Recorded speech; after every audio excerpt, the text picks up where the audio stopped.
Thank you, Mr. Chair, and thank you very much to the bill sponsors for bringing this bill, a bill that I'm convinced will save lives. That's the position we're in. We've seen time after time after time how preventative measures can save lives, how we shouldn't just rely upon hope. In certain circumstances, we can actually do something.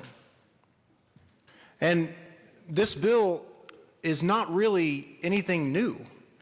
It's been pointed out several times, the precedent that we have, decades-long precedent in other states for a bill like this, although it's a bill in other states that has even less due process protections. It's a bill that has been shown to be constitutional and a bill that has been shown to work in saving lives. And yes, it does focus on firearms, because one thing we haven't really talked about too much tonight, in addition to the threat that sometimes firearms can pose to others, is a threat to self. We don't hear too often about somebody committing suicide by stabbing themselves in the head.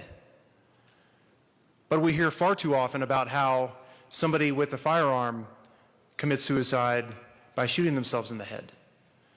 There are many good reasons to focus on firearms for this particular type of bill. And it's not a new process even here in Colorado in many other contexts. Think about temporary protection orders that are granted when allegations of domestic violence are made. This happens quite often, where a victim of domestic violence comes in, says that I've been a victim of domestic violence and I need a no contact order or a protection order so that I can be safe, so that my kids can be safe. We entrust a judge to use the appropriate standard, to listen or see the evidence, and to determine and rule that a temporary protection order should be granted. And this is a protection order that keeps away the respondent from their children sometimes, or from their spouse, or from other family members, or even neighbors. It's something that's used a lot, and we have protections within that particular statute, just like we have protections in this. We go through a due process in that statute, just like we do in this. This may be even more. Or think about child custody issues where children are found to be in danger. There is another process that the courts are entrusted to go through in order to make a ruling that children should be taken away from their parents because they're in danger. So this bill just deals with firearms where other parts of the criminal code deal with keeping away from a home, or keeping away from a person, or keeping away from their kids. All very difficult decisions, sometimes very tragic decisions that we entrust with the court, just like we do with this bill. I can't imagine that we would stand here and seriously argue that when it comes to those very serious decisions where somebody's a victim of domestic violence or a child is being abused, that really our best hope is to try to find that person who committed the abuse or committed the domestic violence against the victim is an imminent threat and should be seized under an M1 hold. We don't sit back and say, we're very concerned about this, we just hope it doesn't get worse. We do something about it, and we do it in the court through due process. That's exactly what this bill does. The standard, to address a question that was just posed before I came up, the standard for the temporary extreme risk protection order is this. It's outlined in the bill. It's very prominent, plain English. The respondent poses a significant risk of causing personal injury to self or others by having in his or her custody or control a firearm.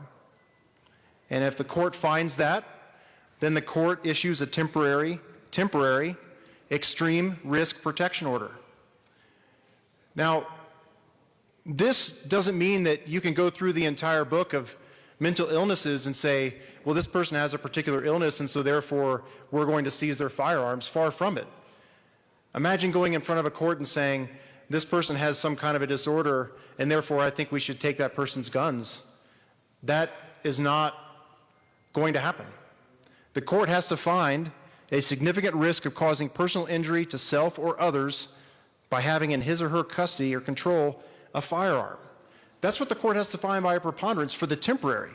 Then, of course, as the bill sponsors have gone into in more detail, that standard of proof is even higher for a longer protection order. Clear and convincing evidence, which is the same standard that we use in order to take away child custody from parents. A very high standard, a very difficult standard. So there really isn't that much new in this bill. And certainly hard to justify, I think, in other contexts, to sit back and say, we're concerned, but there's nothing we can really do. We wouldn't accept that with a domestic violence victim. We wouldn't accept that with a child abuse victim. And we shouldn't accept it in this case when the issue could be the use of a firearm. I hope that we will pass this bill. And I hope that we won't reject it because we're thinking, even though this hasn't been successful in the past, changing the standard on M1 holds. As someone who struggled to try to find the difference between the word imminent and significant, where you draw the line in both of those, I can tell you that it is a big difference. And it seems like what we're hearing from opponents of this bill is that in some of these cases where we're very concerned there could be an issue, it's better to seize the person than the gun. I think it's the other way around. It should be the other way around.